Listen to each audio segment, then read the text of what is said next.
Ассаламу алейкум. Бүгін сіздерге ванильный капкейктің рецебін сунуштаймын.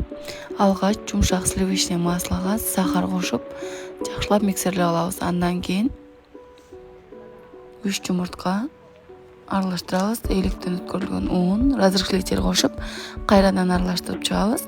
Эң акырында кадимкиле муздак сүттү кошобуз.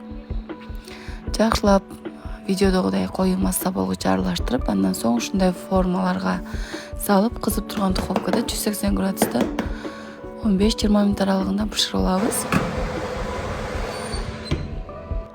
Капкейктерибиз бышты.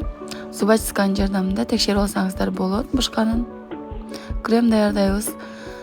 Муздак творожный сырга сахар, муздак сливки коюп аралаштырабыз коюу масса болгуча. Андан соң кааласаңыздар ичине өзүңүз каалаган ягодный же болбосо шоколадный начинкаларды деле жасасаңыздар болот. Кааласаңыздар жасабай койсоңуздар дагы болот. Ушундай насатканын жардамында капкейктердин үстүн крем менен кооздоп чыгабыз.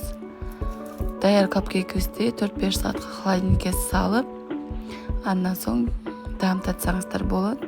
Сөз жасап көрүңүздөр. Сиздерге видео рецепт жакса, лайк басып, комментарий калтырганды унутпаңыздар.